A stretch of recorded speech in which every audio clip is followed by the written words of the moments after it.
Number 10. Red Queen. This is an alternate version of Psylocke from Earth 811, the alternate universe belonging to Days of Future Past. In this reality, Psylocke became one of the baddies, and boy, does bad look good on her. Psylocke ended up joining the Hellfire Club and becoming their Red Queen. She has dark painted nails, a sick cape, and some really awesome thigh-high boots that look like they might be built into her costume. I am a sucker for really nice thigh-high boots. She wears a metal bikini over a seemingly sheer red bodysuit. She also appears to wear war paint or have gotten an epic red face tattoo, one or the other. Wolverine ends up defeating this version of Psylocke and handing her over to her brother, Brian Braddock, aka Captain Britain, in hopes that he can help to redeem her. Number 9. Flashpoint Zatanna. This version of Zatanna Zatara comes to us from the Flashpoint universe. In this reality, Zatanna looks like a hardcore biker chick. She has an arm sleeve tattoo and sports some very low-rise leather pants, and wears a leather vest over what appears to be a leather bikini top. Her hair is shorter, her nails are painted dark, and she wears a black choker. She also drives a motorcycle. Sadly, as badass as she looks in this reality, she still ends up defeated and dead after a fight with Enchantress. Number 8. Black Cat Clone. Most video games featuring Black Cat do not disappoint when it comes to highlighting just how seductive Black Cat is, and the clone version of Felicia from the game Spider-Man: Edge of Time is no exception. This version of Felicia is a clone created by Alchemax using the combined DNA of a few different people and creatures, including Felicia herself, cats, Tigra, and the Vanisher. This made Felicia even more powerful, which really only added to her allure as a character. This clone's version had improved fighting skills and could also teleport. And as always, she also has tons of great sexy lines in the game. Peter even admits that this version of Black Cat is better than the original, in his personal opinion. Number 7. Flashpoint Starfire. Not everyone may love the idea of Starfire being a villain, but you can't deny that being bad looks good on Starfire. In the Flashpoint timeline, Corey joined Wonder Woman's army as one of her female Furies. This version of Starfire features a similar look to her main timeline counterpart. She is one of those weird 90s looking face and hair pieces that I love so much. I don't know why I love them, because I feel like in reality they would really look terrible on people. She is also covered in a costume that defies logic, featuring just swirls of purple flame to cover her. And she is also wearing some seriously amazing thigh-high boots. In this reality, her and Dick Grayson end up against one another, and a trap that he lays results in her death. Number 6. Old Lady Frost. In the Old Man Logan universe, Emma Frost makes an appearance looking like she hasn't aged a day. This is of course due to her telepathic abilities, which allow her to appear youthful and stunning in others' minds, even in her old age. The idea of eternal youth and beauty while also continuously getting wiser and smarter is not only super Emma Frost, but also just, I think, appealing to most people. And you might be wondering, what happens though when Emma is faced with a mind that she possibly can't manipulate with her powers? In the Old Man Logan universe, that will actually likely never happen, due to the fact that Emma Frost in this reality is known as being the most powerful telepath remaining on Earth. Number 5. Mangaverse Black Cat. So I know that Black Cat isn't exactly a superhero all the time, and is more like DC's Catwoman, in the sense that she walks a fine line most days between being good and being bad. But if we are talking hottest female alternates, then she needs to get mentioned, because she has some of the hottest female alternates. Black Cat also does tend to walk the road of being a hero more often than a villain as well, I would argue. Her Mangaverse version is by far one of the hottest, just based on her costume alone. This version of Felicia from Mangaverse's Earth 2301 also seems to genuinely care more about Mary Jane than her 616 counterpart. She expressed concern for MJ's well-being, despite also competing with her for Peter's affection. Still, this reality almost implies more of a love triangle between the three of them than a straight competition for who gets Spider-Man. Number 10. Big Barda. From a young age, Big Barda was trained to become a warrior. Not just any warrior either. Barda became the leader of the Female Furies, Darkseid's personal guard. Although she was originally working for the Darkseid in the comics, get it? Darkseid. She later turned things around and ended up joining the Justice League International, as well as Oracle/Batwoman's Birds of Prey. In fact, she was probably the strongest physically on the Birds of Prey team. Belonging to the New Gods race also gives her a slew of abilities, including invulnerability, super sight, super stamina, immortality, super strength, and energy manipulation, among others. Number 9. X-23. If you thought Wolverine was strong, wait till you meet his daughter / clone. More animalistic than Wolverine, X-23 was created in a lab. She is tough as nails and a survivalist above all else. Beyond the comics, we also got to see a badass live-action version of X-23 on the silver screen in Logan. Especially when playing against the much older version of Wolverine, she looks even more insanely strong. Her healing factor is speedier and she never flinches at a fight, even when faced with dangerous odds. Number 8. Carol Danvers, aka Captain Marvel. Introduced to the MCU, Carol Danvers was set up to be the strongest Avenger yet.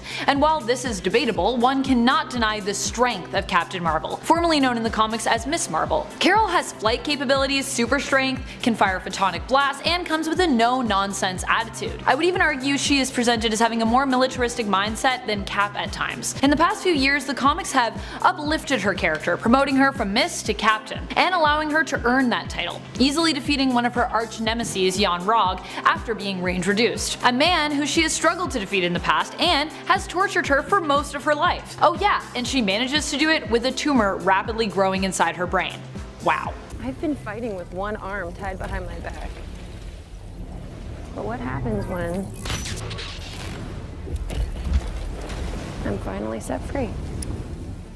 Number 7. She-Hulk. Not only is She-Hulk, cousin of Bruce Banner, strong, but she is brave and intelligent. Jennifer Walters was not the most confident person until she got caught in the crossfire of some bullets that were meant for Bruce and had to receive an emergency blood transfusion from him. His blood coursing through her veins, Jennifer underwent a transformation and became the bold and confident She-Hulk. Although she only received a portion of the strength that the Hulk has, she has a uniqueness to her that none of the other Hulks have. Her strength never leaves her, it carries over, it's consistent. Not only this, but Jennifer has an emotional influence over the Hulk, often being called in to calm down the Hulk when he is too riled up to calm himself down. Number 6. Zatanna. If the powers of magic are limitless, then so must be this superhero's strength level. Zatanna may not be the most buff of the ladies on this list, but she is definitely one of the strongest when it comes to ability. Not only is she a skilled stage magician, but also a skilled real-world magician, coming from a long, strong bloodline of magics. Her powers are on another level. She can travel through dimensions, is a skilled hypnotist, can transmute atoms, teleport,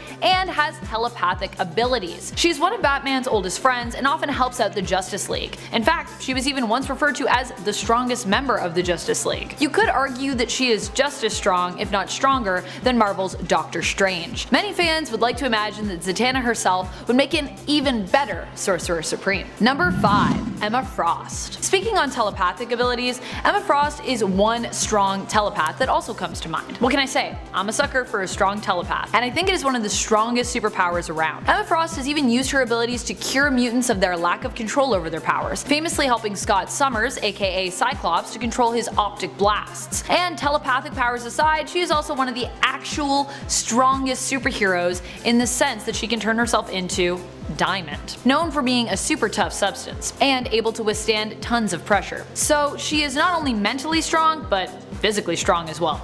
Shoot on sight!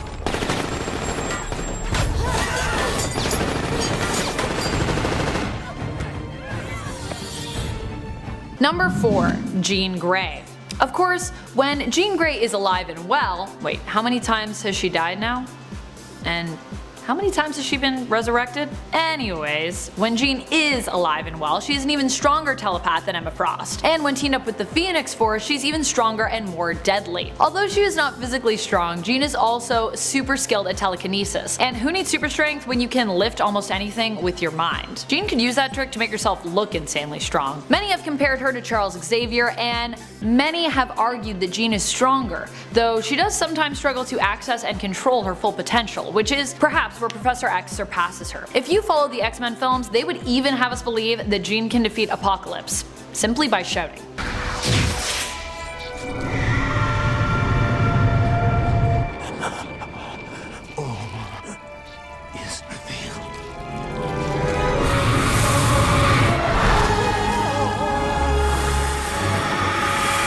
Number 3. Wonder Woman.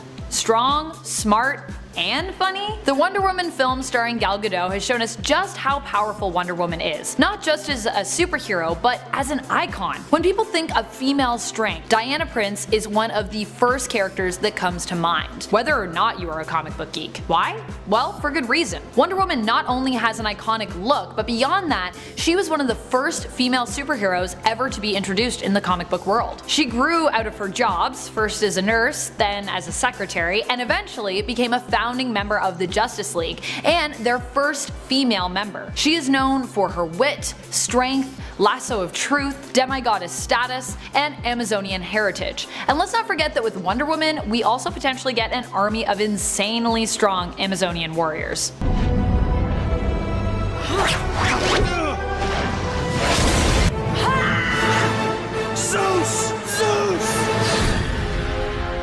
Number 2. Supergirl. Being related to one of the strongest superheroes grants you some pretty impressive strength. To prove that point, we have Supergirl soaring in on this list. Kara Zor-El is Superman's cousin who survived the destruction of Krypton, who shares an arch nemesis with her cousin, Lex Luthor. While on Earth, the relationship she builds with Superman becomes that of sort of a younger sister, and she goes by the name Linda. Although her story has been changed and rewritten a few times in DC's new 52 reboot. Regardless, the Supergirl we knew for years had abilities that echoed that of her cousin, making her one of the strongest female superheroes to grace the pages of any comic book. We're talking super speed, super strength, flight, invulnerability, and the famous heat vision. And while Superman and Batman have always been known for their famous friendship and bond, we will also now get to see this translate to Supergirl as well with the DCCW universe's introduction of Batwoman.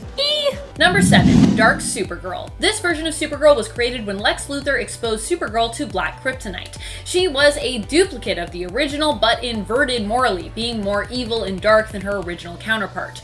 She also appears to have a much shorter skirt. I guess shorter skirts are more evil than longer skirts? At least according to comic book artists and black kryptonite rays. This version of Supergirl was able to handily take out most of the Justice League members, including the Flash. In the end, she was taken down by Wonder Woman and her lasso of truth. Wonder Woman had managed to bind Supergirl and Dark Supergirl together in an effort to find out who was who, as Dark Supergirl had managed to force Supergirl into swapping outfits with her. She did a really fast quick change. Being bound together by the magical lasso caused the two beings to merge once more and become one entity. However, Dark Supergirl's persona would continue to live on inside Kara Zor-El for some time, representing her darker half, which I also kind of love. I kind of love that she just has like a dark half, so there's like good Supergirl, slightly evil Supergirl, and they both kind of live within her. Number 6. Jenna and Madeline Pryor. These two were obviously alternates who took inspiration from Jean Grey and Madeline Pryor on Earth 616, but were more or less their own characters. Madeline, or Madeline, and Jenna both resided in Limbo, and Madeline was preparing her sister to inherit the powers of the Phoenix Sword, a blade that grants its user powers similar to that of the Phoenix Force from Earth 616. Madeline herself stole the blade from the Shadow King. These two are a couple of the raciest alternates I've ever come across. They are wearing metal bikinis, if you can call it that look like they got stuck onto them somehow. I don't know how they're staying on. I don't know. Magic. Art. Number 5. Mistress Mary. Even her name is hotter than the original. This version of Mary Marvel comes to us from JLA Classified. She is tough as nails, kicks Guy Gardner's butt, and has an amazingly badass costume to boot. This version of Mary keeps her hair back in an all-business ponytail, wears long dark gloves, a bodysuit complete with a lightning bolt window. In some panels it appears to be a sort of see-through plasticky yellow, and in others it's just a cutout shape in her costume.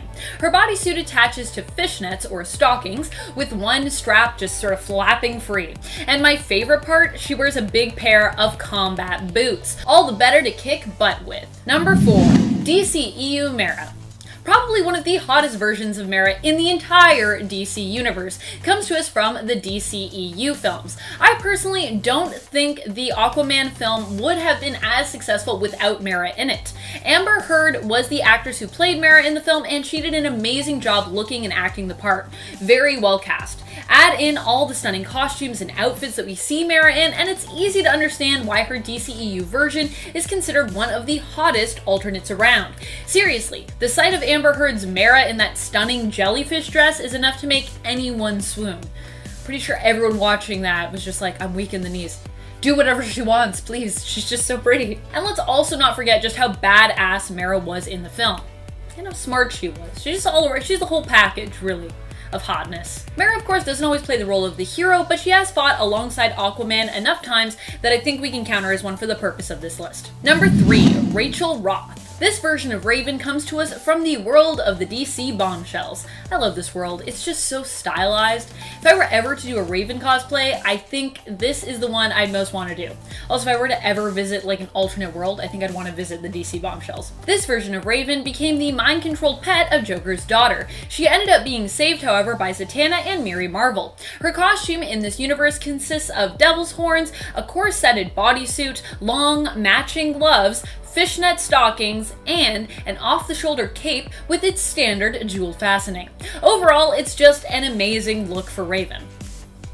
I really, really like it. Number 2, She-Thor. This version of Jennifer Walters' She-Hulk comes to us from the famous pages of Sensational She-Hulk issue number 50, where Jennifer is looking for a new writer for her comic after her writer died. In truth, the famous comic book writer John Byrne was not dead, but was leaving the series. And Jennifer herself in the comic had him tied up in her office's closet. She was just tired of him writing for her, and she sought a new comic book writer. One of the pitches her character receives in the comic is the idea of a story where she herself is an alternate version of Thor. Goddess of lightning and wielder of Mjolnir, she is the sensational She-Hulk. This version of She-Hulk sports a cape, a winged headpiece, and a metal bikini. Gotta say, I'm a fan of this mashup. Jennifer would make a great Norse goddess. However, she didn't go for this one. She-Hulk wasn't too impressed with it. It's hard to impress She-Hulk. Number 1, Manga Marvel Girl. Okay, so the Mangaverse definitely has one of the most random and hottest versions of Jean Grey ever. Mostly because of the drawing style, though, I think. Honestly, the Mangaverse just gets all the hottest versions of female superheroes usually, and some of the male superheroes too.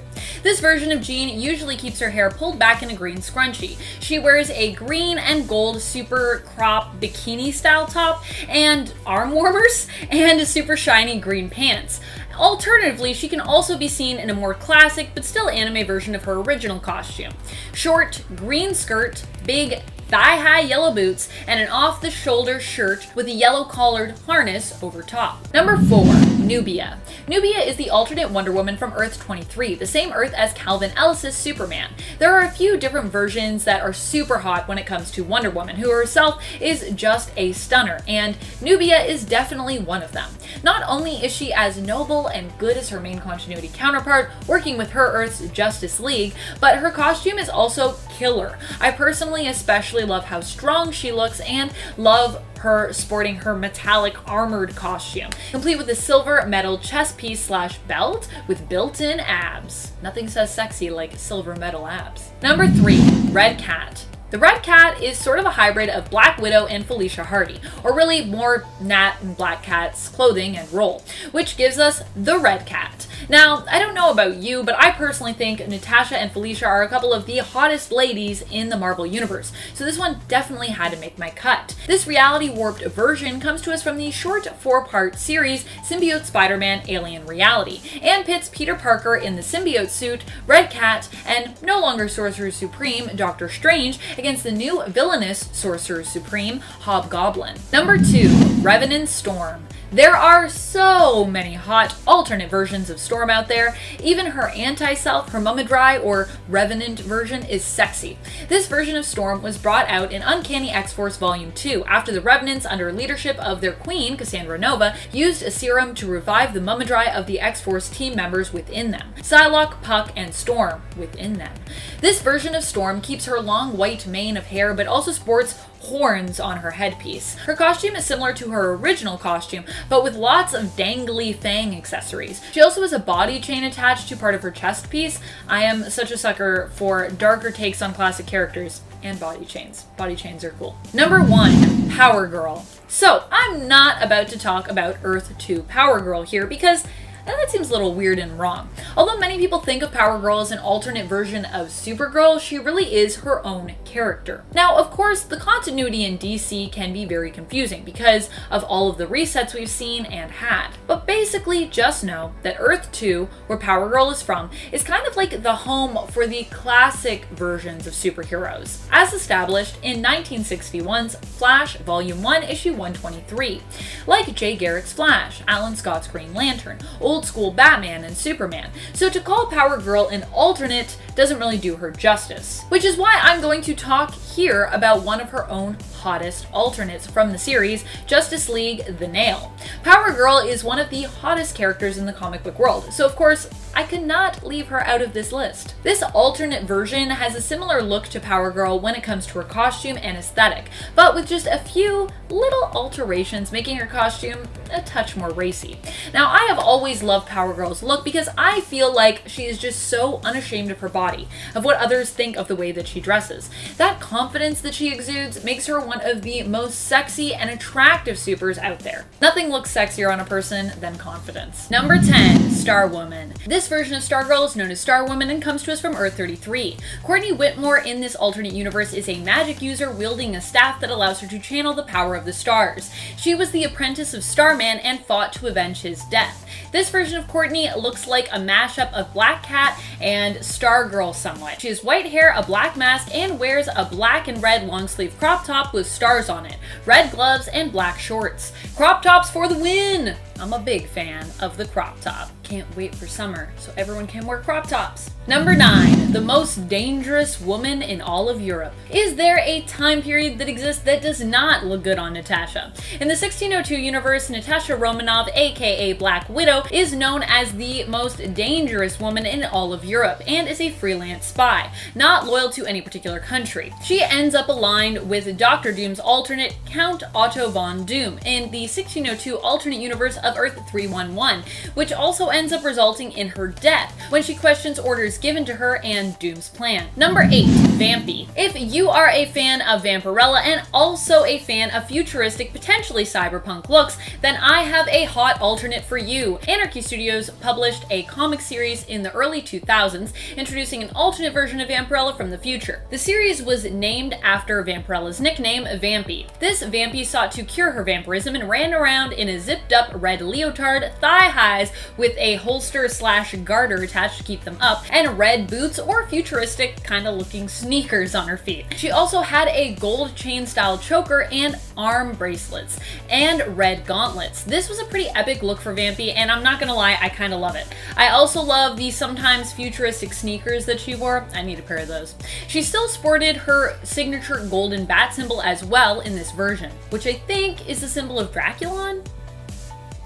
Pretty sure. Number 1, Scarlet Witch. Of course, I couldn't make a most powerful list without putting Scarlet Witch at the top of it. You just can't deny the sheer awesome power that is Scarlet Witch. I mean, when you can alter reality, anything is possible. Scarlet Witch, who has since been retconned, was once known in the comics as Magneto's daughter, making her almost mutant royalty. But regardless of her ever-changing backstory, she stands alone without any needed context as one of the strongest superheroes of all time, regardless of gender. Being skilled in the arcane arts, her ability to manipulate chaos magic makes her almost unstoppable when she wants to be. In fact, her abilities to warp reality are considered to be so strong that it's hard for us to even know if any of her other powers actually exist, or if she is simply warping reality to make them appear to exist. With Wanda, aka Scarlet Witch, almost everything that happens in the comics could be questionable as to whether or not they happen because she wills it, or they just actually are events that are happening. This is, after all, the woman who willed the Phoenix Force out of existence. Number 5, Titania. Titania is Mary McFerrin, a girl who was known for her small stature and often mocked for it when she was young and aspired to become something greater than what she felt she was born into. After being offered powers by supervillain Dr. Doom, she was transformed into the powerhouse known as Titania. Titania has been shown to be skilled and strong enough to defeat a whole wheelhouse of powerful superheroes, including Luke Cage and Iron Fist, as well as The Thing and Mr. Fantastic. She's also kicked the butt of Johnny Storm, the Human Torch, is faster than a speeding bullet and Mjolnir itself, and can take a direct hit from the mythical hammer and be left completely unfazed by it. Now, some of this went on while her powers were boosted admittedly, but either way, Titania is not a villain you'd want to face in a fistfight. I would not want to face her in a fistfight because my face would get punched into the next, into the nega zone. I'd be gone. You'd have no face left. Yikes. Number 4. Madam Hydra. Madam Hydra has close ties to quite a few superheroes and other famous villains, and we also for a time have known her under the codename Viper, which is also very important indeed given her obsession with snake venom in addition to other toxins and poisons. Madam Hydra's legal name is Ophelia Sarkinson, and like her codename implies, she is often known for being a ruler of Hydra and as a member of their High Council. She has close ties to Jessica Drew's Spider-Woman, who she has fought against and also sought to re-recruit, Wolverine, whom she was married to, and obviously Captain America, because Hydra. So yeah. As I said, Madam Hydra is fond of poisons, toxins, and venoms, and as such generally employs them for use as weapons through projectiles and even her lipstick. She also possesses near toxin immunity, which she obtained through frequent and carefully measured exposure. I wish that was true. What if you had actually, isn't that kind of how allergies work? Can't you be exposed to them in small amounts and then you can overcome your allergy? I don't know if that's true, but that might be true. It might be science. Don't try that if you're allergic to something and you die. Don't do it though, because I think then it doesn't work. Number 3. Moonstone. Like many of the deadliest and most villainous women in Marvel, Moonstone is really just a woman looking to put herself before others. She's always out to get what she needs first, which generally makes her a villain. But there have been times when Karla Sofin has both posed as a hero and also truly tried to be a hero. She was part of Baron Zemo's Thunderbolts, built out of his Masters of Evil team, and rebranded in disguise as superheroes, following the apparent destruction of most of Earth's heroes by Onslaught. Following this, the Thunderbolts did attempt to truly become heroes under the leadership of Hawkeye, whom Karla started a relationship with. Moonstone was also the Miss Marvel equivalent to Norman Osborn's Dark Avengers team, acting far more villainously once more. She can manipulate gravity, making her super powerful and allowing her to basically augment much of her own abilities, including durability, strength, and speed. She can even turn herself invisible using her gravity manipulation, and she can teleport. Number 2. Mystique. One of the deadliest women out there when it comes to female villains has got to be my girl, Mystique. The best thing about Mystique too is she's really a relatable villain because a lot of times she's kind of just looking out for number 1, herself. Wow, did I just say she's relatable and then I talked about how selfish she was? I think people are all selfish to an extent, which is true. I think we are all selfish at times. And sometimes Mystique also just behaves evilly to look out for those she legitimately cares for, like her now dead wife Destiny and their adopted daughter Rogue, whether or not Rogue actually wants her help or protection. And so that is definitely relatable, I think. Looking out for other people, even sometimes when people are like, I don't want your help, and you're like, well, I'm still gonna help you because I love you. Her shape-shifting powers means that she can pose as pretty much anyone, and her skills in disguise and impersonation help to smooth over these appearances, allowing her to even move and act like those whom she adopts the identity of. Not only that, but Mystique is a skillful fighter and manipulator, so she's not someone you want to get on the bad side of. Trust me, other people have, and they have been backstabbed so many times, their back is basically like a knife block at this point. Yikes. Number 1. Hela. Hela is one of the most deadly villains when she wants to be. Like Mystique, Hela isn't always a villain. She's not inherently evil, but is capable of great evil if it is something that is needed for her to get what she needs or wants. As the ruler of Hell, she is immensely powerful when it comes to her magic and her physical strength as well. She's also a necromancer, being ruler of Hell, though she isn't someone who enjoys torturing the souls over which she rules or manipulating them into doing her bidding, unless, once again, it serves some greater purpose for her. Still, Hela is not someone you want to get on the bad side of, and more recently as we've seen her ally herself with Thanos, we've seen an even more malevolent side of her. So many deadly women and women who even rule over the dead. Number 10. Black Cat. Black Cat is only rounding out the bottom of this list because she is so ever-changing when it comes to her alignment and so much more complicated of a character to be considered either a hero or a villain, really. But she definitely is a very capable and dangerous criminal, when she needs to be, or when she wants to be, which is why she still makes the cut. When it comes to going up against Black Cat, odds are good you probably don't want to.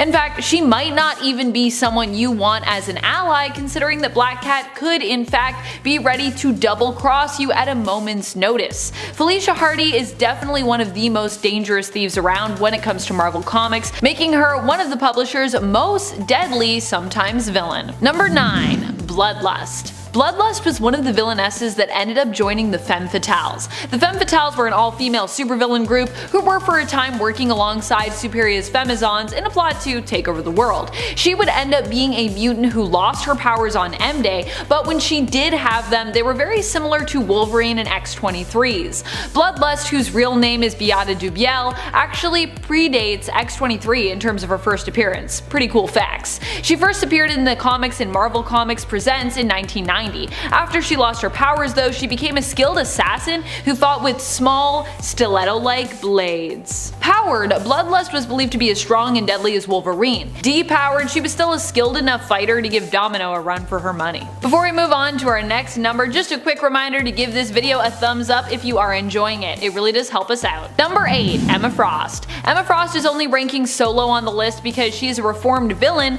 now in the comics, but that doesn't mean that she is any less deadly now that she is a hero. As a villain, she managed to swap bodies with Storm and infiltrate the X-Men. As a mutant and a person, Emma is so skilled and so badass that she even manages to use other mutant skills better than even they can. Like when she swapped bodies with Iceman and showed him up. Beyond that though, even just as a woman, not even considering her especially strong diamond form or masterful telepathic powers, Emma is pretty remarkable and dangerous. She's just a powerhouse who knows how to bargain when it comes to business dealings and relishes the power she wields as the White Queen of the Hellfire Trading Company, and formerly the Hellfire Club, because that's what the trading company used to be. But anyways, now the Hellfire Club is a bunch of kids that are villains, so modern time comics. Number 7. Mind Blast. We are going back to the Femme Fatales for a little bit here. This member of the team was actually first introduced in the 90s in Amazing Spider-Man issue 340. She is not only a mutant but also a cyborg. Her mutant powers grant telekinetic abilities which she can use to fly and manipulate other objects. In addition, she also possesses the power of telepathy via her cybernetic enhancements, which grant her telepathic shielding and allow her to create quite convincing psychic illusions. Convincing enough to lure some of the X-Men, including Psylocke, into a trap. Which in my mind, if you're tricking Psylocke with like telepathic illusions, you're pretty good. Number 6. Elektra.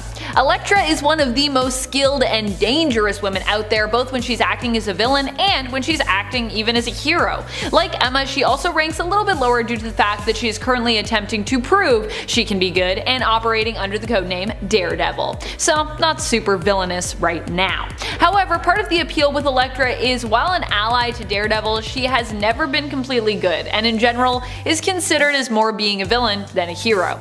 Initially, she didn't possess any powers but was an incredibly skilled fighter, assassin, and ninja. Since being resurrected by the Hand, however, she does have some powers. She can low-key possess other people's minds, using this to track down her targets. It's also been revealed that she has other mental and telepathic abilities and fighting techniques. Gotta love those mental fighting techniques. Mental screams. Ah!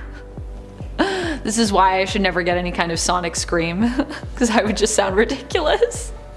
Not my mutant power. Okay. Number 5. Kandra. Kandra is part of the Externals and as such has spent a good amount of her comic book history being a pretty powerful villain. The Externals are immortals who can't be killed, except on the rare occasion when they can. Because comics. And because I mean, hey, every character has to have a weakness. For Externals, they can be killed by having another external kill them if their hearts are consumed by said foe. Kandra is an immensely powerful telekinetic who also possesses some telepathic abilities, but she is also just deadly because of how ruthless she is and because of all of her connections, because she's so old. She not only is powerful in her own right, but also holds sway over other powerful mutants and allies. By the way, externals are different from eternals, in case you were wondering, though both are godlike but in different ways. And both are from Marvel, which is confusing. But yeah, externals, eternals. Number 4. Viranki. Queen Viranki is the main antagonist of the Secret Invasion storyline. Disguised as Spider-Woman, she, along with many of her undercover Skrulls, managed to infiltrate and, in secret, invade Earth. Hence the name of the story, Secret Invasion. Viranki is less about killing and more about conquering, but usually when it comes to conquering a planet, you're probably gonna have to break a few eggs. And when I say break a few eggs, I mean kill a few humans. As a Skrull, Viranki is capable of shapeshifting. She also can employ a special Skrull ritual in order to grant herself the memories and powers of those she is impersonating. And of course, as a queen, she also has armies at her beck and call. Or she did, until she was ultimately defeated and killed by one of the most evil characters in Marvel Comics and one of the most deadliest male villains, Norman Osborn. Also, where's my deadly male villain list? Number 3. Madeline Pryor. Also known as the Goblin Queen. Madeline Pryor was a pilot in Alaska who won Scott Summers' heart in part because, well, she looked exactly like his thought dead ex-teammate and lover, Jean Grey. Nothing gets someone going like being like, wait, you look like someone that just died that I was in love with. Oh, I'm so into this. I'd be like, I'm so traumatized by you, I definitely don't want to be around you. But hey, to each their own. It was later revealed to comic readers and Maddie herself after she married Scott and had a child with him that she was in fact Jean's clone, created using a piece of the Phoenix Force by Mr. Sinister, as part of a plot to create the perfect mutant, her son, baby Christopher, who'd grow up to become Nathan Summers, aka Cable. Mr. Sinister intended to steal the baby for himself and then destroy Maddie, having no further need for her. That's so rude. When she discovered she was Jean's clone and that Sinister was her creator, she ended up suffering from a mental break that in essence turned her evil. She made a pact with a demon and planned on sacrificing her son and other children in order to gain power, but ended up being stopped by the X-Factor and the X-Men teams. She has been thought dead, and actually dead, a few times in the comics, and made a recent return in 2020's Hellion series. And then we all realized, oh yeah, we totally forgot that Madeline Pryor is still alive and has been for a while. I'm sorry. I feel bad for her. She returned as a villain once more, and after her return was shortly thereafter defeated and is now presumed dead. But only time will tell if that remains true. Number 2. Harpy. And more specifically, Red Harpy, as you may have noticed from our thumbnail for this video. Harpy is basically the evil version of Betty Ross, Bruce Banner's love interest and ex-wife. Harpy came into being when MODOK used gamma radiation to transform her into a winged monster, who would make a pretty fitting opponent for the Hulk. Her exposure to gamma radiation not only made her the amazingly strong green monster known as the Harpy, but also drove Betty insane, making it easy for MODOK to manipulate her and use her to do his bidding. After becoming Red She-Hulk, we'd later also see an even more horrific version of Harpy when Betty returned as the immortal Red Harpy. Harpy in general is considered to be one of the strongest villains around and is strong enough to take on the Hulk face to face in a fight. One-on-one. She can also heal, fly, and possesses razor-sharp claws and talons. Number 1. Saturnine. That's Magistrix Opal Luna Saturnine to you. Also known as the White Witch, Saturnine is likely one of the most deadly villains on this list, considering just how powerful she is, and just how unpredictable she is. Of course, you still have a chance of getting past her if she happens to be in a particularly good mood. The thing about Saturnine is that she isn't outright evil. She's more of an all-powerful character who becomes a powerful villain simply because she wants to have fun, or because she wants something that others refuse to grant her. She can be both a powerful ally and a powerful enemy, but you definitely do not want her as an enemy. Trust me. Saturnine is a deadly magic user who comes armed with the magic of Otherworld, and as the Omniversal Guardian and Magistrix is basically god level when it comes to the mischief that she is capable of. Number 5. Hela, Goddess of Death. I know we normally call Hela the Goddess of Death, that is one of her titles in the main continuity of Earth 616, but this alternate of her from Earth 94001 is also known as the Goddess of Death. She comes to us from a reality where Loki ends up as the ruler of Asgard, but that's not the only difference in this reality. Hela also sports a different look. As opposed to her full-length bodysuit, she wears a sleeveless bodysuit more akin to a play suit or like a swimming suit. She also wears a mask that covers her hair and has a dramatic high-necked cape with thorns emerging from the back of it. Also, thigh-high boots, my fave. This version of Hela is also quite curvy and intimidating looking in comparison to Loki. She just looks like a big, powerful, and strong goddess here, and I am loving it.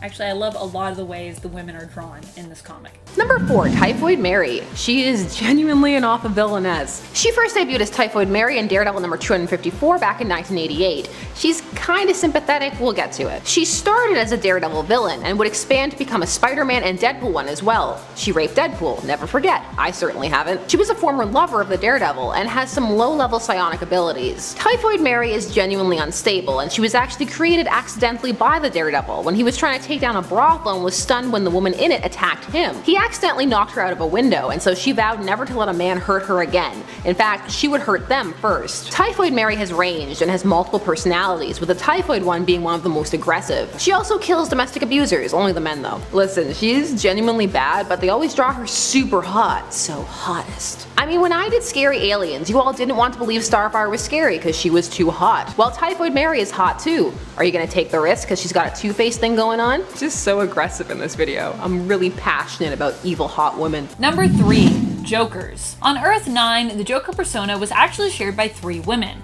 Mary Marvel, Lori Lamaris, and Christy Xanadu, Earth 9's Madame Xanadu. On this Earth, the Jokers were an anachronistic vigilante group operating under one name and identity, the Joker. They were part of a group who tried to take down Superman after he had become the most powerful superhero on Earth and had outlawed all other vigilantes. Unfortunately, Superman caught Mary Marvel and managed to use her mind to discover the other identities of the Joker.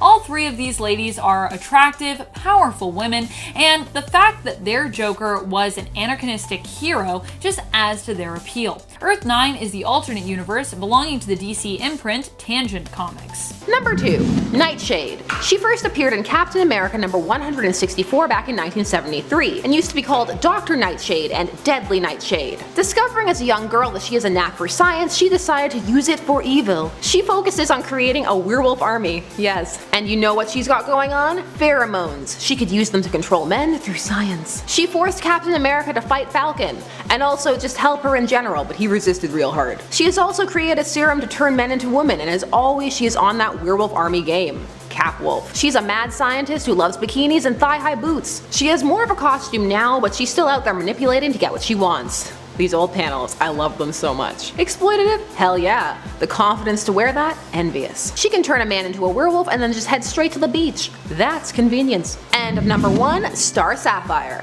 I'm talking about Carol Ferris. Again, there have been multiple Star Sapphires, but we need Hal Jordan's waifu for lifeu. Make this the cringiest video of all time. She first appears as Star Sapphire in Green Lantern Volume 2, number 16 back in 1962. At first, she is chosen by the Zamorans, enemies of the Guardians, because they want to prove that men are inferior. Her costume evolved into one of the deepest V-necks of all time, and got even more hilarious when the emotion spectrum started and every pink, or I'm sorry, violet lantern had that costume and they were all ladies. They try to explain this as, oh, anyone can join, but most men are not worthy.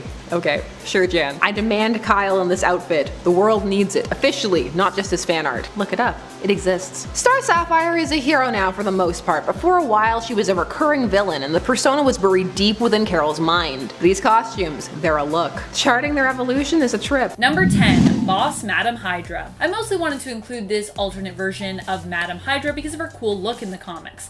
Though there is something problematic about this version of her, but we'll touch on that later. This version of Madam Hydra is married to MODOK, doesn't like wearing underwear, has a fork-like snake tongue, and wears a dress instead of her standard combat suit. She may have a hotter look, which is why I included her, but she is also kind of problematic. Granted, she is also a villain. As Madam Hydra, she sexually abuses her employees, including the main character from the comic that she appears in, Hank Johnson. Of course, this makes her a pretty terrible person, but she is Madam Hydra, and she is supposed to be a villain in the story even to Hank, who works for Hydra as an agent. So they obviously had to make her story-wise pretty terrible. Anyways, I just wanted to acknowledge that and say that it is her look that got her on the list rather than her treatment of her staff. Number 9. DC Legends Killer Frost. This version of Killer Frost comes to us from the video game DC Legends. She follows a similar origins to her main continuity counterpart, but has a different look. She still wears all black, but instead wears a corseted top and shorts, or a sleeveless romper, if they're connected. She has fur on her arm gauntlets and her boots have a dramatic heel, and she wears garters armed with ice shards. Her earrings also appear to be made of ice. Her legendary form in the game is more of a nod to her comic book appearance, but even this version is fire. Or ice, I guess. This version of Caitlin Snow wears a full-length bodysuit covered in ice spikes with cutouts for her fingers, shoulders, and a small chest cutout. Here her hair appears shorter and is styled upward, causing it to also resemble an ice spike. Number 8. Moonstone. This version of Carla Sofin comes to us from the Earth 7642, the Crossovers. This version of Moonstone was originally a criminal turned government-approved leader of the Thunderbolts. She still has her rivalry with Ms. Marvel, but she also has a cool, futuristic-looking costume. Kinda looks like liquid metal, and has a chest cutout that also shows off her cleavage and just the top of Moonstone's abdomen. Abs. Also, shiny things are so sexy. I love some shiny things. Guess I'm like Kaylee and Firefly. Number 7. Heath Ledger. Heath's take on the Joker was not only one of the best cinematic interpretations, but was also one of the hottest. While the brilliant makeup Ledger wore made him look more rough, whose look was created by the makeup artist genius that is John Caglione Jr., the fact remains that under the makeup was Heath Ledger's gorgeous face. But Ledger's reputation as a charming, gorgeous man aside, there was something super sexy about the motives of this version of the Joker, the character itself. Joker saw himself as less of a villain and more of an agent of chaos. And while as human beings we generally prefer for our surroundings to be stable, reliable, and somewhat static, it is for that same reason that the idea of anarchy and chaos often draws us in. There was something beautiful, if not deranged, about the way Ledger and Nolan's Joker perceived the world and his role in it. Number 6. Assassin Wear Catwoman. This version of Catwoman comes to us from a medieval sort of fantasy world. In fact, the same world as the previous Poison Ivy I was just talking about. She is an assassin paid in gold by this world's Killer Croc to take out their reality's Batman. This version of Catwoman wears more armor on her arms than her body, and prefers to run around the city of Gotham with her mane of dark hair loose and flowing, and a very torn up version of her full body latex catsuit. Her armor gauntlets have claws and spikes attached, matching her buckled and spike-covered pointed boots. Her mask also sports realistic and dramatic cat-like ears. In fact, this version of Catwoman also appears to be part werecat possibly, as she can also be seen with her head drawn back, face up as she howls at the moon above. Number 5. White Knight. In the White Knight reality, it ends up being Joker who becomes the hero. After being cured of his insanity, he decides Batman has gone too far, is also deranged, and needs to be stopped. This version of the Joker immediately returns to his Harley to make up for years of abuse and finally be the stand-up guy that she deserved the whole time, only to find out she isn't even really Harley Quinn, but an imposter. His abuse had driven the real Harley Quinn away years ago, but the real Harley does return to him, and together the two try to fix their relationship, transforming it into a healthier one. Harley agrees to help Jack Napier, the former Joker, and Jack resists his darker thoughts, keeping them at bay with medication and Harley's support. There is something both sweet and endearing about seeing this journey where Jack works to get better and actually become a hero of sorts that draws you in. Number 4. Harleen. This version of Harley comes to us from the DC Black Label book Harleen, with stunning artwork by Stephen Sedgwick. It's easy to see what makes this version of Harley so attractive. The art is a huge part of her appeal here, but this is also a steamy exploration of Harley's origin story, how she went from studying the Joker to falling for him, as she herself was lost to madness. It's like a weird, sexy story about a psychotic break, which is just all very Harley, to be honest. DC Black Label is also meant to be a more mature label for DC, which allows it to push the envelope when it comes to its series subject matter.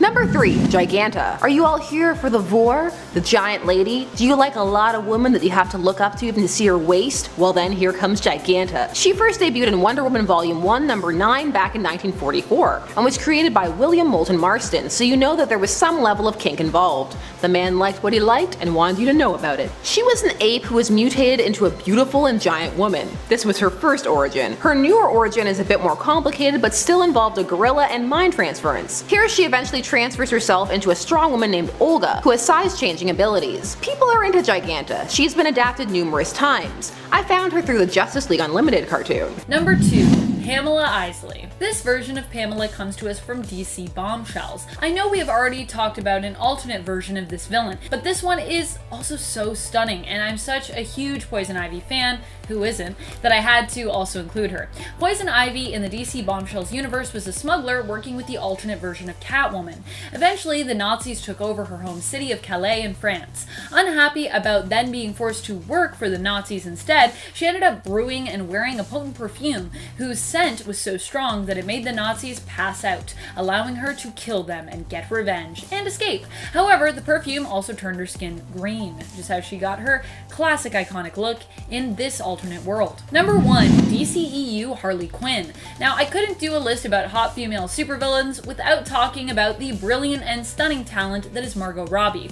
Robbie portrays Harley Quinn in the DCEU films, and despite Suicide Squad not being as big of a success as the studio had hoped, her performance of Harley still managed to wow audiences. Margot Robbie just seems to really enjoy playing the character, and also seems to have a brilliant understanding of just what craziness makes Harley tick.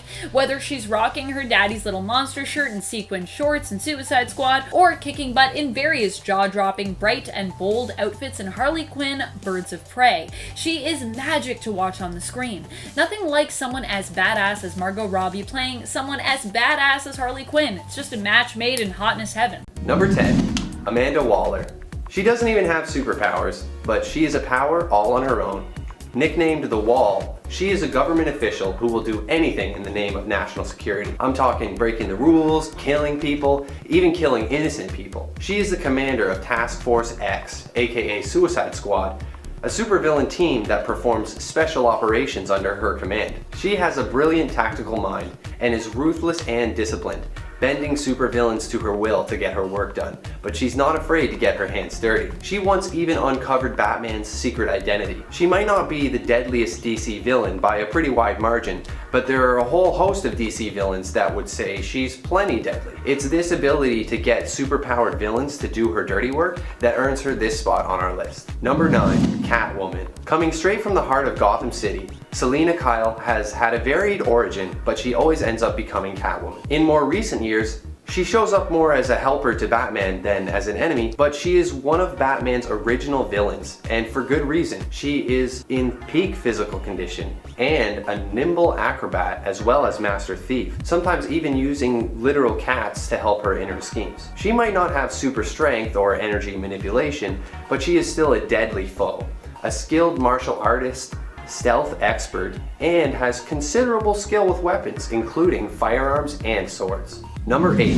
Cheetah. A much more intimidating cat, Cheetah has had a bit of a legacy, and there are a few different versions of the character. The most recent iteration of Cheetah is Barbara Minerva, who just recently appeared in DC's Wonder Woman 1984. A skilled archaeologist and linguist, she has a keen interest in the lost culture of the Amazons, and she actually helped Wonder Woman learn English when she first came to the United States. Dr. Minerva has made a pact with a god, transforming her into the cheetah with superhuman speed and all the deadly attributes of a feline. She battles with the inner turmoil of resisting her animalistic rage and predatory fury, and was once friends with Wonder Woman, at least in her human form. She was once busted out of jail by the crime syndicate and recruited onto their team. After a while, she led her own team known as the Menagerie, who terrorized New York from their hideout in Central Park. Number 7. Punchline. Also called Alexis K, she is the Joker's new right-hand woman, as Harley has a lot going on right now and the two aren't really on speaking terms. She was a student at Snyder College and encountered the Joker while on a field trip to a TV studio. Joker hijacked the studio and Alexis was forced at gunpoint to act as the newsreader, delivering Joker's message to the citizens of Gotham. After this encounter, she became obsessed, starting a podcast about the Joker and poisoning the people around her to try and get his attention. She eventually kills her college dean, proving herself to the Joker, who taught her how to create a modified form of his Joker venom. Link in the script there. She goes on to help Joker in his war against Batman, eventually having an epic showdown against Harley Quinn and Batman. She wields a couple of daggers and holds her own well against Catwoman and Harley. Number 6. Silver Banshee. First appearing in Action Comics number 595, Silver Banshee is a villain with sonic powers who frequently goes up against Superman. She was once insanely powerful, but has sort of been dumbed down a bit over the years. It's just how it goes with these supervillains sometimes. But in her youth, she was dragged into the netherworld during a supernatural conflict as family stuff, and granted superpowers by a creature called the Crone. She is initially controlled by the powers like a curse, but later overcomes it with the help of Supergirl. They become fast friends and get to know each other pretty well. The two later hang out in a bar together, and it's totally lit. They're having a great time until her dad, Black Banshee, shows up. Luckily, the two of them are able to defeat Black Banshee together. Silver Banshee is known for her ability to learn language instantly, and more importantly, this crazy power to just make people die by saying their name. It's sort of like the Black Canary's canary cry, except the Banshee version, and it instantly kills you. Number 5. Blackfire. Blackfire is the older sister of Starfire from the Teen Titans. She often appears as an adversary of the Titans and is extremely powerful, outmatching the already astounding Starfire in battle. She can absorb ultraviolet radiation and transform it into deadly bolts she calls black bolts, and can even change radiation into energy, giving her superhuman strength and endurance. She is especially powerful, capable of interstellar travel and flight in space. It's kind of the same thing. She appears in Red Hood and the Outlaws number 11, where she fights alongside her sister and takes down the Blight after they capture Roy Harper. It's an epic team up and a great reunion for the two sisters. Number 4. Mary, Queen of Blood. Mary Seward is the Queen of Blood, appearing in House of Mystery number 290 in 1981. She once had a lover named Andrew Bennett, a decorated nobleman who was bitten and turned into a vampire. Mary begged Andrew to bite her as well, hoping that the two could spend eternity together. However, Andrew resists the vampiric bloodlust while Mary embraces it and becomes a ruthless killer. She forms a cult called the Blood Red Moon, and Andrew hunts her across the centuries trying to stop her. She once turned an entire temple of monks into vampires, but they rather impressively resist the bloodlust through mindfulness and meditation. She has a crazy host of powerful abilities, including psychokinesis, transformation, regeneration, superhuman strength, not to mention immortality. As long as she has a steady supply of blood, she is extremely powerful, and I'm sure it's easy for her to get more. Number 3. Killer Frost. Killer Frost is just a classic deadly female villain, an icy-hearted femme fatale who will literally suck the life out of you in a heartless attack. There have been multiple iterations of Frost, always iconic and always super powerful, having once even sold her soul to become more powerful. She has been kidnapped and forced to work on the Suicide Squad, and once even worked alongside Batman. Caitlin Snow is the newest Frost, a scientist who is tricked by Hive and made to die in a staged accident, but she instead survives and gains her ice-based powers. She is not made of ice, but instead generates organic ice-like cells that make up her entire genetic makeup. She is a heat vampire, absorbing the body heat of others to kill them. Number 2. Enchantress. Also known as June Moon, Enchantress gained her powers from an immensely powerful being and almost immediately winds up battling against Supergirl. She later joins the Suicide Squad as Amanda Waller agrees to help her control her evil Enchantress side. She can manipulate energy, heal, and even teleport. She once took on Wonder Woman, Cyborg, and Superman all at once, and has defeated other villains as well. Her powers have gotten kind of erratic and unpredictable since June Moon and Enchantress became separated from one another, but she has still demonstrated some impressive raw power in her villainous career. She is capable of flight, necromancy, and possession, elemental control, and even resurrection, but only if the corpse is fresh. If it's not though, she can always use the necromancy. Number 1. Evil Supergirl. Lex Luthor had an evil scheme that basically caused all of this. He created a black kryptonite energy ray, which he used on Supergirl, hoping to corrupt her. Instead though, the ray generated a second dark version of Supergirl. This dark version had similar memories and experiences, but believed that she was sent to Earth to kill Superman. And as you can imagine, she's crazy powerful.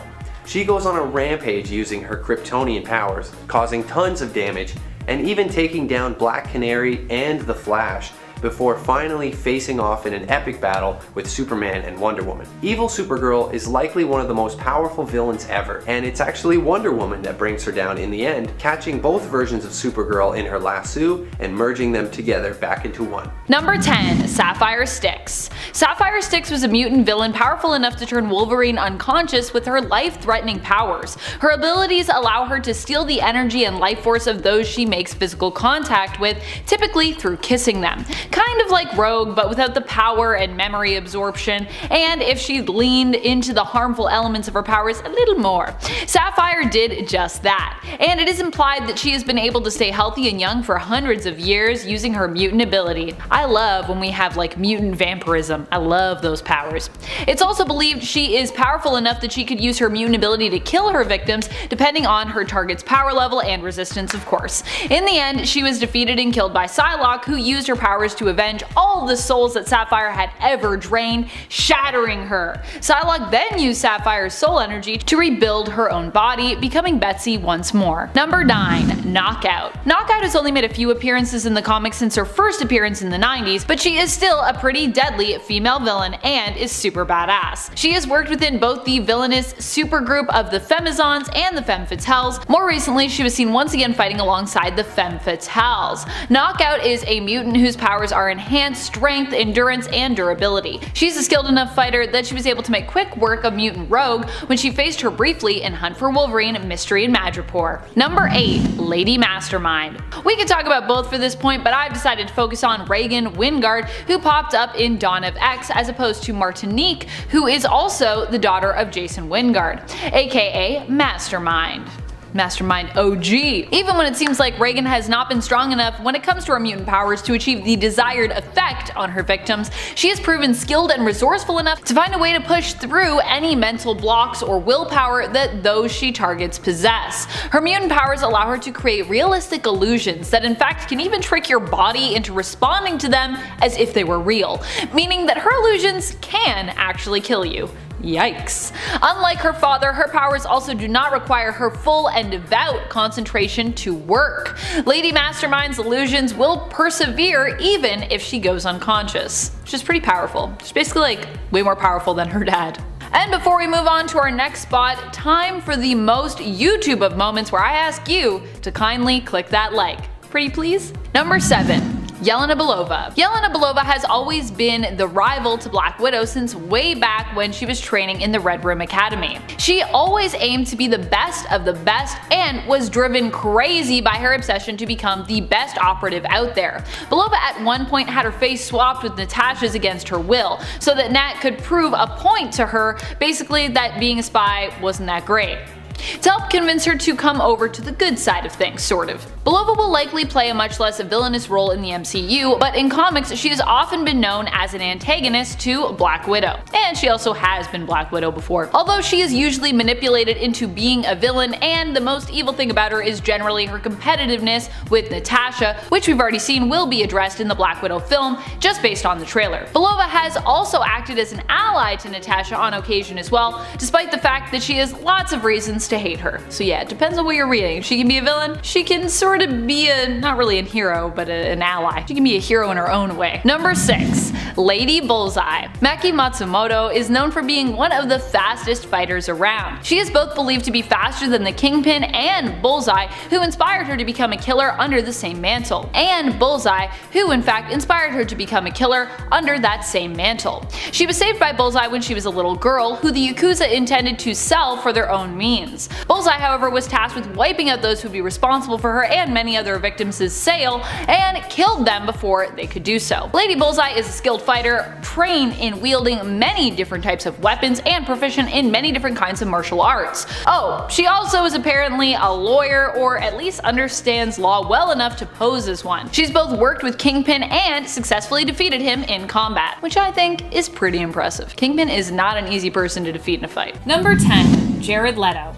While Jared Leto's version of the Joker in Suicide Squad may not have been the most well received, the fact remains that Jared Leto is widely regarded to be a pretty attractive man. His version of the Joker came off as being a very manic millennial gangster and was for most a little too manic.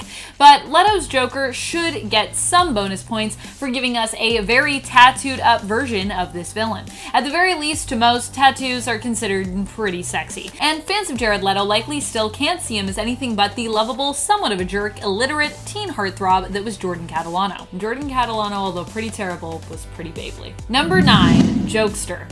This version of Joker comes to us from Earth 3.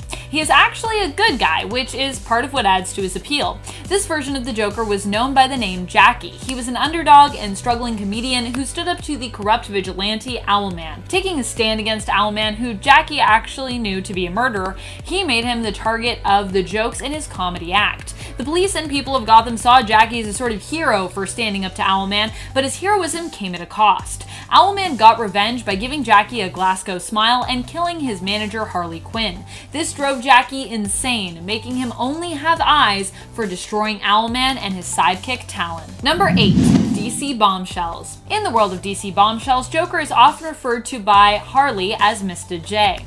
Mr. J was Harley's ex-lover who Harley left after she felt he was changing for the worse due to alcoholism and an obsession with potions. For this, however, the two were very happy together, surviving the Great Depression through becoming thieves. Sort of a Bonnie and Clyde type vibe. They took from the rich and even sometimes helped out others with the wealth that they stole. And it's for this less harmful and more originally lovable side of this alternate that we can consider him somewhat hot. Number 7. Scandal Savage, a recent addition. She first debuted in Villains United #1 in 2005, created for the supervillain team The Secret Six. She's the daughter of Vandal Savage and some Brazilian woman, and she's a lesbian. I'm not just bringing that up to bring it up. Her creator Gail Simone brings it up all the time. And in 2005, it was a big deal. She has the deadly skill set, the costume with the crop top, making it fashionable for this era, the cleavage, the peekaboo mask. Scandal was an interesting character. The whole Secret Six was a fun comic that brought out the best in its characters. It gave the world a credible Catman again, and a cool Deadshot. It was going places, but it was sadly swallowed up by the New 52 reboot,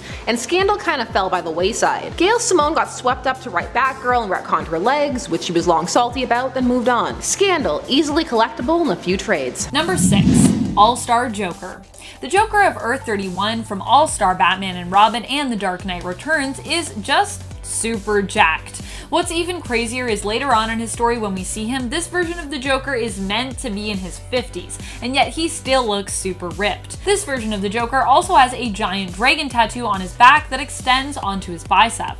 What can I say? I'm a sucker for some nice tattoos. And while this Joker is still positively insane, although he might have you believe otherwise, and evil, he still somehow manages to appear to be in great shape physically. Number 5. Silver Sable. She first debuted in The Amazing Spider-Man #265 back in 1985. She is not Black Cat. Sometimes people mix the two up because they both have white hair and they just assume that somebody got a costume change. No. Now she can be an anti-hero, but is most often a bit more on the villain side. Do you like the 80s? Do you like headbands? Do you like a woman who shoots first and asks questions later as long as you're not the one being shot? Then get excited. Silver Sable actually has an annual diplomatic dinner with Dr. Doom. Their nations border each other. Hers is Symkaria. She does all that she does with no superpowers. She hunts Nazis but will also kill for money. She was inspired by a pack of safari cards that the editor Tom DeFalco bought, so her team was called the Wild Pack. She was popular enough for a time to be adapted into the 90s Sony's animated Spider-Man series. But over time, she's kind of faded. We have other hot lady mercenaries, but you needed to know about Silver Sable. You're welcome. Number 4. Harleen. I can't say this enough. If you have not read this book, you really need to read it. It really is a great dive into how Harley got pulled in by the dark and twisted villain that is the Joker, by this obsession with fixing him and then just kind of accepting him for the truly broken person and vile criminal that he is. The attraction to Joker in this book is how he's drawn. He's definitely more handsome than usual, but psychologically it's all about that draw to the dark, broken side of people and of ourselves, and the rush of adrenaline we feel both when we are falling in love, but also when we are in danger, and how being addicted to that rush can actually blur the lines between those two very different experiences. The Joker is still evil here, he's still a bad guy, but you can see why Dr. Harleen Quinzel falls for him. It's still very alarming, but it's also kind of hot. Number 3, 2015 Secret Wars Selene. In the reality of the 2015 Secret Wars, Earth 19947, Selene is allied once more with Sebastian Shaw, and is also part of God Emperor Doom's court. She only appears briefly in issue 2 of Secret Wars, but I love her look here. Also, the artwork, which is Asad Rabish, the same artist as the one for the Loki series where the alternate Hela I mentioned appears. It is very classic Selene, her appearance here. Her wardrobe here is very classic Selene, much like Madeline Pryor's is also, and a look we haven't really seen Selene return to recently.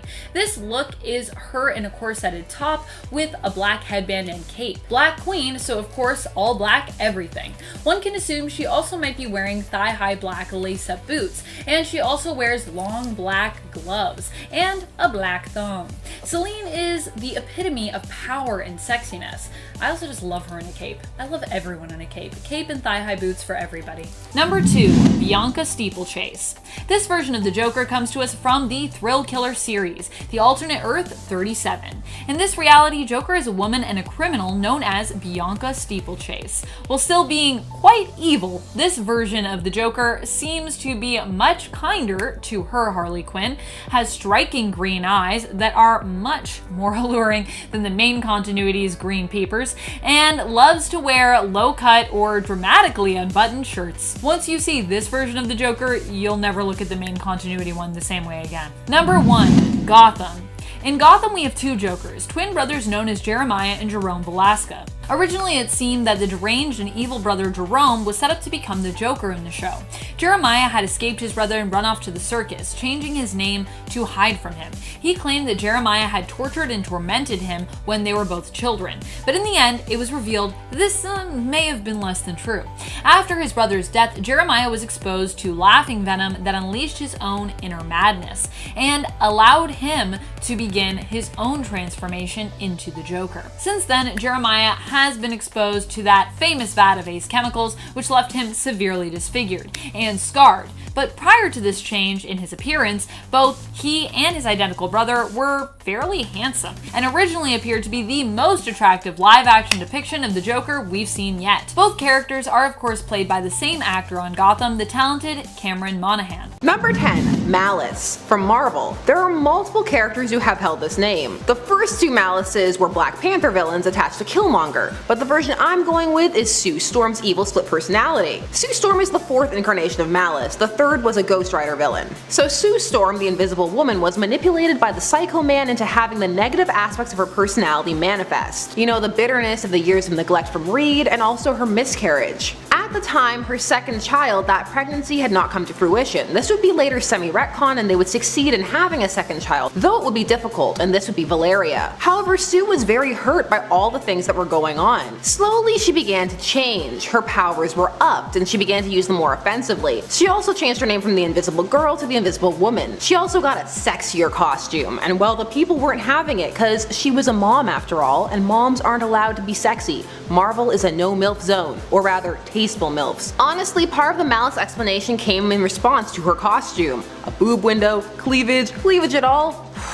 A lot of this could have been explained as her anger and her grief, but no. Also, Reed slapped her across the face after playing into her insecurities that he is well aware of, but at the time was just choosing not to be a better husband. This is to snap her out of it. Now, Sue Storm is attractive no matter what, but Malice had all that evil going on. Sue still fights her in her subconscious sometimes, but we aren't getting that boob window back. Number 9. Lady Deathstrike. Do you like your ladies enhanced, murderous, out to kill? Then introducing Lady Deathstrike. She first appeared as Deathstrike in Alpha Flight number 33 back in 1986. Before that, her first appearance just as a character was in Daredevil number 197 back in 1983. Her original name was Yuriko, and she hates Wolverine, and her hatred of him drove her to become Deathstrike. Though this was after she had first tried to take him down. She was enhanced on Mojo World actually. Deathstrike has a dangerous thing going on, but still with plenty of cleavage. She'll kill you, but you'll get a nice view while it happens, and that's what matters. In all seriousness, she's a cool character, and the design is cool. The giant fingers, the samurai inspired garb, it's a look. Some say she's just a female Wolverine, but to them I say how dare you,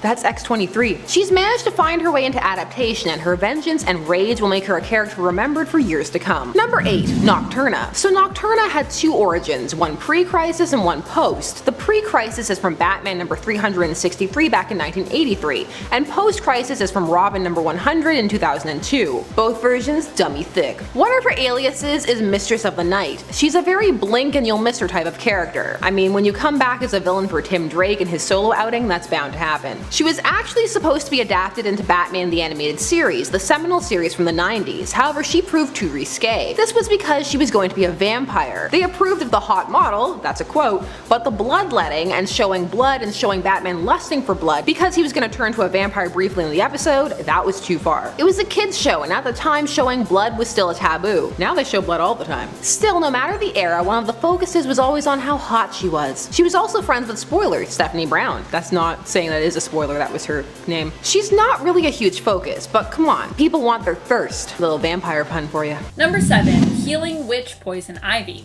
In the comic Batman/Demon A Tragedy, Poison Ivy appears as a healer who aims to heal Bruce of his allergy to moonlight. She senses a dark presence within him and gives him an herbal treatment to help weaken the evil entity residing within him. This version of Ivy is like a mix of a naturopath meets a witch, appearing with voluminous and disheveled fiery locks covered in grass and flowers, wearing a small leafy bustier and a grass skirt. I also just love her nails. They're painted red and super pointy. She has big green eyes, a dramatic pouty lip, and a tiny little button nose. Sadly, this alternate version of Ivy is killed by Etrigan, who ends up being revealed as the Bat Demon who has been possessing Bruce. Number 6. Cheetah. Arguably the most well-known Wonder Woman baddie, Cheetah has something for all the furries out there. I'll take this list places. You want hot? I'll give you all the hot. Kelly is scripting hot men right now. I believe I heard her call Wolverine a tiny knuckle of muscle. Now what you may not know is that there have actually been 4 Cheetahs. We're going to be looking at the 3rd Cheetah, Barbara Ann Minerva. She debuted in Wonder Woman Volume 2 number 7 back in 1987. Before that, Cheetah was just a woman in a costume.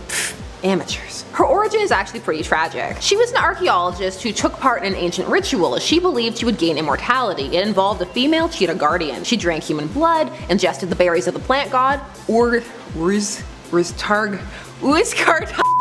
Cartaga, which I had to pause to say, it's quite the name. But here's the thing, the ritual was supposed to be done with a virgin, and well, she wasn't one. This resulted in her part transforming in a way that was part curse and part blessing. So she was left in pain in her human form and with a crazed bloodlust in her cheetah form. So she was doomed to wander in this way. Obviously, she chooses her cheetah form far more often because she doesn't want to be in pain. My question has always been, where are her nipples? I mean, I know why they're not there, censorship, but it was always weird to me that you don't see the nipples. I mean, on furred animals you can see them. They should be there. Or they should just give her a jumpsuit. Oh look, they gave her a jumpsuit. Also, there is a male cheetah, but this is not hot male villains. No, get out of here, Sebastian. Coming in at number 10, Jessica Jones. Since her debut in Marvel's Alias number 1, Jessica Jones has had a storied history and is one of Marvel's darker heroes. She obtained her powers in a car crash when her vehicle collided with a military convoy carrying radioactive chemicals. The experience killed her family but left her with superhuman strength and durability. She has gone by different names throughout her story arc, once known as Jewel and another time known as Nitrous. She is a skilled hand-to-hand fighter and a talented private investigator. Her powers include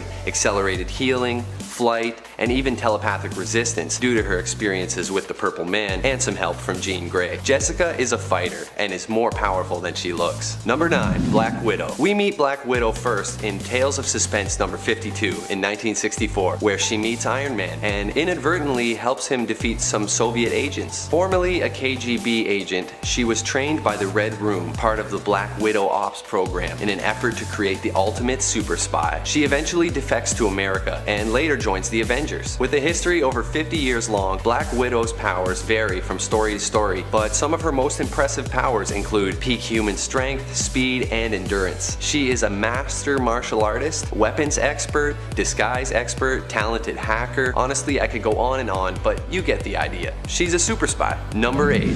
She-Hulk. Jennifer Walters, aka She-Hulk, is introduced in Savage She-Hulk number 1 in 1980. As the cousin of Bruce Banner, Jennifer is shot by a mobster and then given a transfusion of Bruce Banner's blood to save her. She is later attacked a second time, and the danger activates the gamma radiation particles in her blood, causing her to transform into the Hulk. Meek and mousy in her human form, Jennifer enjoyed the newfound confidence of her Hulk form and quickly gained the same intelligence as her normal self even when transformed. She was in the first Secret Wars, temporary member of the Fantastic Four, and even joined the Avengers. Her powers include the usual gamma radiation package, strength, stamina, healing factor, and she is trained with Captain America and Gamora, and she has a law degree. Number 7. Selene. Selene is known for being a powerful energy vampire and is something we don't really talk often enough about on this channel.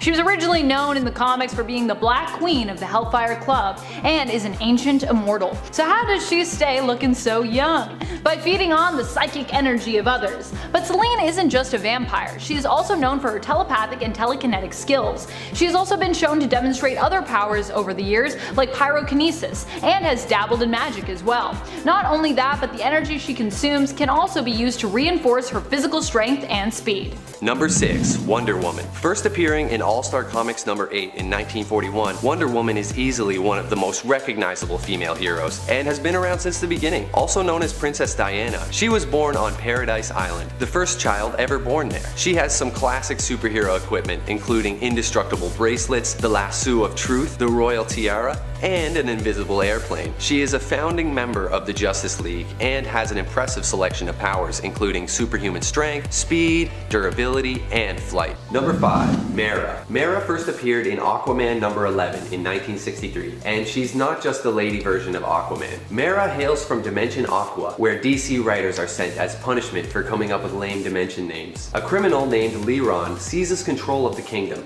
and she is banished, exiled off to the Earth dimension, where she meets Aquaman. Liron follows Mera, but working together with Aquaman, she manages to defeat him, and Mera opts to stay with Aquaman in Atlantis. She is an amphibian, possessing gills that allow underwater breathing. She has the power of hydrokinesis, allowing her to increase density of water and create water missiles from hard water. She has exceptional strength and durability, as well as telepathic communication with other aquatic peoples, but not with lesser marine life like Aquaman. No hitching a ride on a whale for Mera. Number 4. Captain Marvel. First appearing in Marvel Superheroes number 13 in 1968, Carol Danvers joined the Air Force when she turned 18, quickly rising to the top of her class. After 10 years of killing it in the Air Force, she was appointed to Chief of Security for NASA. Her father was a Navy man, and her mother was a captain of the Kree Army named Marie L. Growing up, Carol was unaware that she was a human-Kree hybrid. One day, she's kidnapped and taken out to an abandoned Kree outpost, where she's knocked into a damaged Kree machine called the Psyche Magnetron during a scuffle, and the machine leaves her genetic structure forever altered. She becomes a split personality hero, experiencing blackouts during which she becomes Miss Marvel, with powers of super strength,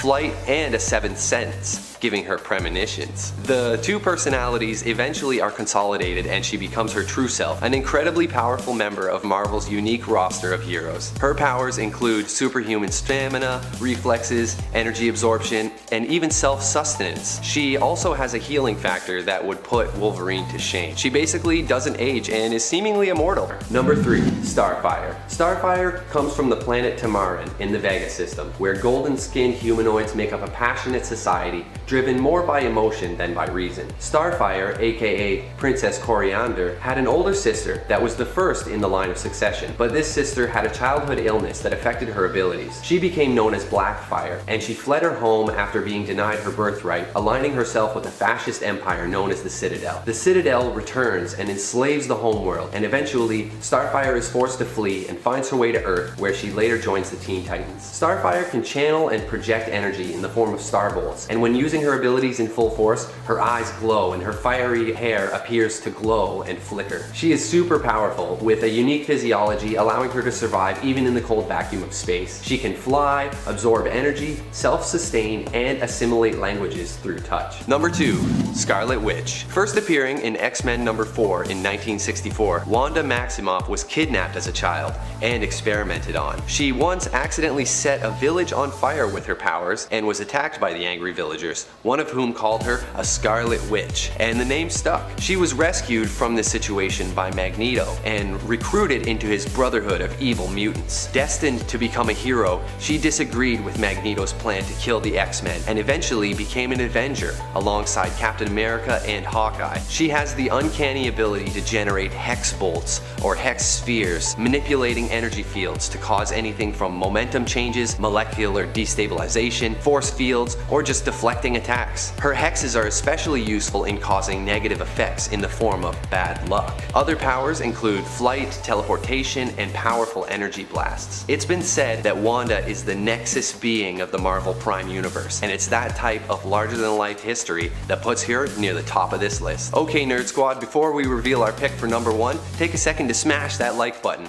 But seriously, just click on it once. Number 1. Rogue. Also known as Anna Marie Laveau, Rogue was first seen in Avengers Annual number 10 in 1981. She was born in a hippie commune in Mississippi. Her mother died when she was young, and this led to her becoming rebellious, running away from home and earning the nickname Rogue. In her youth, she develops a relationship with a boy named Cody, but after her first kiss, her mutant powers kick in, absorbing Cody's life force from the skin-to-skin contact and leaving him in a coma. She's unable to control this power at first and resolves to always wear body-concealing clothing to prevent skin contact. She is later recruited into the Brotherhood of Evil Mutants by Mystique, and in an intense battle against the X-Men, she absorbs the abilities and memories of Miss Marvel. Eventually, she begins to suffer from having Carol Danvers' memories inside her head, and she turns to Professor X for help. Over time, she earns the trust of the other members of the X-Men and becomes a valued member of the team. Rogue has the ability to absorb superpowers and memories of pretty much any being she comes into contact with. The transfer is usually temporary, lasting an amount of time relative to the duration of the skin contact, but in some cases, her power absorption is permanent, perhaps due to absorbing Miss Marvel's unique half-Kree DNA. In any case, it's this ability to absorb the powers and abilities of other beings that lands her at the number 1 spot on our list. Number 10. Vampirella. Created in 1969, Vampirella is a sinister seductress and has always been a fan favorite and a very popular cosplay. Originally from the planet Draculon, she travels to Earth to hunt down the dark remnants of her own race. Earth's vampires originate from Dracula, who left his homeworld centuries ago and became corrupted by a demonic entity. Her origin has since been retconned and become more complicated, but that's the gist of it. A vampire-inspired superheroine taking down evil demons. She has some awesome powers, including super hearing, perfect night vision, and super senses, allowing her to discern someone's emotional state through their scent. She has a powerful healing factor and is immortal. She's hypnotic and seductive, a skilled hand-to-hand fighter, and knows her way around firearms too. Number 9. Black Canary. First appearing in Flash Comics number 86 in 1947, Black Canary is a classic vigilante superhero who fights crime alongside Green Arrow, who she is usually romantically involved with. She has been a member of Birds of Prey and the Justice League, also known as Dina Drake or Dina Lance, depending on how confusing you find the DC universe. Initially, she was portrayed as a hand-to-hand fighter without superpowers who poses as a criminal to infiltrate gangs, but now she's a master martial artist, proficient in a million fighting styles, reserving her signature move, the Canary Cry, for only the most powerful enemies. It's a super-powered sonic scream that shatters glass and can even kill. The origin of the Canary Cry power has been retconned many times, but originally it was a magical power received as a curse from a wizard. later is explained to be a metahuman ability. As of the New 52, her ability is the result of human experimentation by the leaders of Team 7. She is an expert motorcyclist, gymnast, and tactician. And fun fact about Black Canary, in 2016, DC Comics released a 3-track album called EP1 to promote her new story, in which she becomes the lead singer of a band that shares her name. You know, like the Archies. Hey gang, before I hit number 8, I need you guys to hit that like button. Thanks so much guys, it really helps us out. Number 8, Hawkgirl. Female counterpart to the hero Hawkman, Shira Sanders first appeared in Flash Comics #1 in 1940. She has been a member of the All-Star Squadron and an associate of the Justice Society of America. Centuries ago, she was Che-Ara, princess of ancient Egypt. Her and her lover, Prince Khufu, were killed by Hathset with a knife made of an alien material, metal. Now, Khufu and Che-Ara are doomed to find one another and fall in love in every reincarnation, only for Hathset to find them and murder them again. Her powers most notably include animal empathy, she can speak to birds, and improved strength, vision, and healing, as well as a vulnerability to deja vu. She sometimes experiences visions or memories from her past lives, which is especially troublesome when it happens in the middle of combat. Number 7, Storm. Also known as Aurora Monroe, we first meet Storm in Giant X-Men #1 in 1975. She is a descendant of an ancient line of African priestesses who all share the same white hair, blue eyes, and magical abilities. As a child, she survived a plane crash that destroyed her home and left her with severe claustrophobia after being trapped underneath some rubble. She served with the X-Men for years, eventually becoming their leader after Cyclops' departure. In Black Panther Volume 4, Storm marries the Black Panther and becomes the Queen of Wakanda, but none of the ladies on this list are defined by their relationship to a man. Storm is classified as an Omega level mutant, wielding mystical power drawn from her ancestors. She has the psionic ability to manipulate weather, from adjusting atmospheric pressure to creating a cooling mist on a hot day. She also boasts telepathic resistance, energy vision, teleportation, and limitless magical potential thanks to her bloodline. She is also multilingual and an expert gardener. Number 6. Vixen. Also known as Mary McCabe, Vixen first appeared in Action Comics in 1981. She grew up in a small village in Africa, and as a child, heard from her parents the legend of the Tantu Totem, a token that grants the wearer all the powers of the animal kingdom, if the powers are being used to protect the innocent. She eventually moves to America and begins a successful career as a fashion model, using her wealth to travel around the world. She eventually returns to Africa, stealing the totem back from her evil uncle, Mustafa Maksai. The Tantu Totem enables her to tap into the morphogenetic field of the earth, sometimes known as the Red. It is the force connecting all animal life and microorganisms in the universe, and tapping into it allows her to access incredible animal powers. She can mimic the abilities of any animal she can think of. Vixen is also a skilled athlete, boxer, and hand-to-hand fighter. One drawback of her powers: if she stays in animal form too long, she begins to become less human and more animal-like, seemingly losing control and risking giving in completely to animal behaviors. The full extent of her power over the Red is unknown, but once she cooperated with Animal Man and Tristes, and together they created an entire universe. It's rumored that Vixen will be appearing in DC's Truth and Justice in 2021. Number 5, Emma Frost. On the flip side of the coin from Selene, who we talked about earlier, we have Emma Frost, the White Queen. Emma is also known for being a very powerful telepath, and while she might not be as versatile as Selene, she doesn't need to feed on psychic energy like Selene does. Emma Frost is often referred to as the White Queen from her time as being a part of the Hellfire Club as well. She was the White Queen. See what I'm saying? Emma started out originally as a villain in the comics but didn't stay one for long, eventually reforming and even joining the X-Men team. She's an adept teacher and leader in addition to her powers. She's not only an immensely skilled telepath, but also possesses her diamond form, which makes her almost indestructible in battle. Almost. Number 4, Raven. First appearing in DC Comics Presents number 26 in 1980, Raven was part of Teen Titans from the beginning. She was born a half-breed, the daughter of a human mother and a demon overlord father. Fearing for her future, Raven's mother takes her to Azarath, a peaceful reality where she's taught how to control her emotions in order to maintain control of her inherited demonic powers. When she learns that Trigon is coming to her dimension, she vows to stop him and approaches the Justice League, but they refuse her after the magical Zatanna senses her demonic parentage. Throughout her story, she has been possessed, become a spirit, and once had to find a new body. Raven has the ability to send out her soul self for spying and stuff, but it can also fight and use telekinesis. She can teleport, fly, and use psychokinesis to manipulate matter at the atomic level. She is also tele-empathetic, meaning she can feel the emotions of those around her and absorb others' pain to heal them, or heal herself through meditation. She can generate and manipulate darkness as well, usually in the form of a raven. It's been noted by her demon father Trigon that she only uses a small potential of her power, and if she released her inner demon, she could potentially reach near infinite power. Number 3. Storm. Storm is referred to as a goddess for a good reason. She is a mighty hero who wields influential power over the elements. While this doesn't seem to be a power that Thor often reaches for in the comics, despite also possessing that, Storm does not shy away from using her mutant gifts against her enemy. When fighting Storm, you'll want to watch out, as it is easy for her to call down a bolt of lightning to strike you at any point. As a child, she also possessed a fear of small spaces, known as claustrophobia. In the past, when this fear has been evoked, like when Doom encased her in a form-fitting metal shell, Storm has also been shown to tap into the full potential of her powers, creating storms massive enough to envelop the whole planet. Number 2.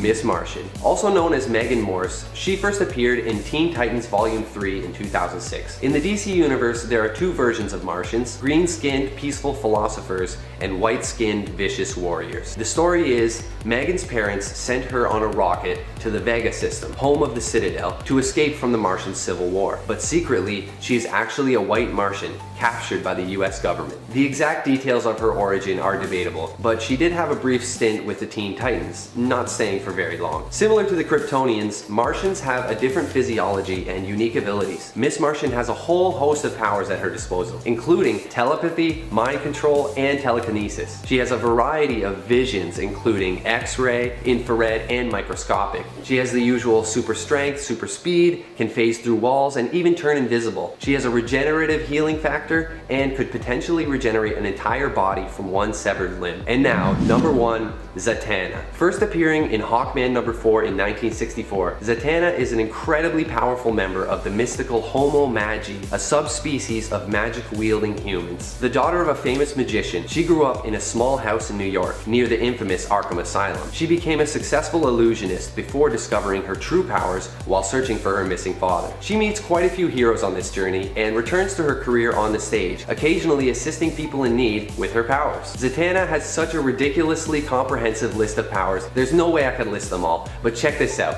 First of all, she can manipulate and create magical elements, anything from fire to water to light. She also has telekinesis, teleportation, reality alteration, and every warlock's favorite, Eldritch Blast. She has the power of flight, force fields, healing, hypnosis. I could honestly go on forever. Fun facts about Zatanna: she speaks the words in reverse when she's casting a spell, and she's a vegetarian. Also, one of her ancestors is none other than Leonardo da Vinci.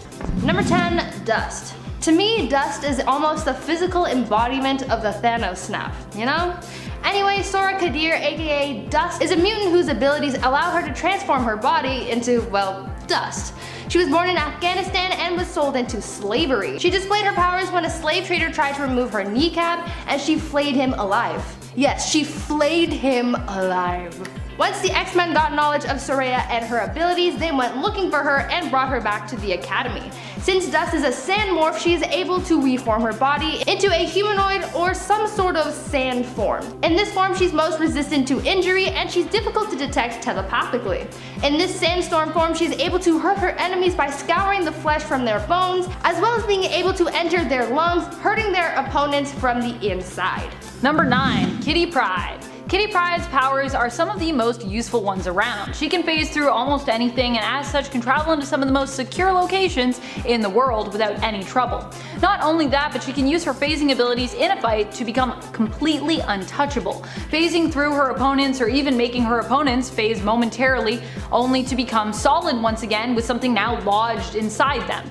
Kitty also received a power upgrade from an artifact known as the Black Vortex, which granted her more control over her powers while also increasing their strength to an extent. Number 8, Magic. Illyana Rasputin, aka Magic, is the younger sister of Colossus, and she's got a pretty long list of abilities. She's able to teleport, she can levitate, she has the power of necromancy, she can absorb souls, she's a master swordsman, she possesses a soul sword, and she can astral project. She's got a large skill set, as you can tell. Illyana was trapped in Limbo after being kidnapped by Velasco. During her time in Limbo, this dimension's version of Storm taught Illyana how to use spells and magic, and the cat is the one who taught her how to be a master swordsman that she is today. She also learned dark magic from Chthon, and he's like one of the most powerful demons in the Marvel Universe, so you know she got a good education from him. In a way. At one point, Illyana was even able to extract a piece of her soul to create the Soul Sword, and she used this to take over Limbo. She then returned to Earth and later learned that she was able to cover her body in Eldritch armor when she summons the Soul Sword. So not only is she a powerful sorcerer, but she also has magical armor to boot. Number 7. Invisible Woman. Also known as Susan Storm Richards, the Invisible Girl had her big debut in Fantastic Four #1 in 1961. She has had a storied history, as the origins of the Fantastic Four have been revisited a few times. The team was given their powers when the 4 of them were mutated by cosmic rays testing an experimental starship. She later discovers new powers, including the ability to turn objects invisible and manipulate force fields. She eventually marries Dr. Reed, and they end up having a baby. She goes on superhero maternity leave, and Crystal of the Inhumans steps in, but this list has nothing to do with superhero children. She has the ability to manipulate color, create psionic force fields, and even travel through the air, projecting psionic force beneath her to create columns of energy traveling in a zigzag flight path. Sue's force fields are incredibly powerful and can even prevent telekinesis from passing through them. Fun facts about Sue: she's an expert sailor, carries a universal translator, and wears a micro-galaxy ring containing 74 inhabited worlds. Number 6. Hope Summers. Basically, Hope Summers is Mutant Jesus. Hope was the first mutant born after the Decimation, the event where Scarlet Witch wiped out all but 198 mutants. When Hope was born, there was a hunt for her. Some believed that she was the mutant messiah, and others believed that she was some sort of antichrist. It was discovered that Hope had the ability to enhance, activate, and mimic the powers of others, and these powers came in handy when she was trusted with the task of going to look for other mutants that they called lights. When finding these other mutants, Hope was able to calm them, stabilize their powers, and even awaken their abilities. On top of all this, it was also revealed that Hope was the new Phoenix, but this force was so unstable and unpredictable, Hope and Scarlet Witch joined forces, said no more Phoenix, and the Phoenix Force just dispersed around the world, giving birth to new mutants and restoring the mutant population. So not only is Hope able to influence the X genes of the lights, she was also strong enough to become the new host of the Phoenix Force, and then have the power to disperse it around the globe. She's OP. That's just my take on it. She's OP. Number 5. Jean Grey. Also known as Marvel Girl, Jean Grey is one of Marvel's most complex heroes and first appeared in X-Men #1 in 1963. She witnessed the death of a young friend at age 10 and experienced her dying friend's thoughts and emotions, the tragedy activating her latent telepathic abilities. Professor X takes her under his wing and places psychic barriers in Jean's mind to protect her while she develops her powers. Jean goes on to bond with the ancient Phoenix Force and has an epic and expansive history with some of the X-Men's most compelling storylines ever. Jean goes from telekinesis rookie to superpowered pro throughout her story arc, with powers including memory alteration, mind control, mind possession, telepathic defense, psychic healing, astral projection, force fields, and more. Number 4. Rogue. Rogue is the adopted daughter of Mystique, so you already know that if Mystique likes her, there's gotta be something special about her. We covered this in our last collab together, but Mystique isn't really the best mom, so for her to willingly take on the responsibility of being a mom, it's gotta be for a good reason. She's given away too many kids already. Rogue is another super powerful mutant. She has the ability to absorb the life forces, abilities, personality, and other physical characteristics of others through touch. She also had superhuman strength during the period of time that she had absorbed Carol Danvers' powers and personality within her. Now just think about how OP that is. Not only does Rogue have the ability to take the powers of others, but in certain scenarios she's also able to tap into the stolen abilities and use them against her opponent. This happened a lot while she had Carol Danvers still inside her, because not only was she able to tap into her abilities, but Carol was also able to take over Rogue's body in a way when Rogue was unconscious or under a lot of stress. So that's pretty powerful if you ask me. Also, a little side fact for you.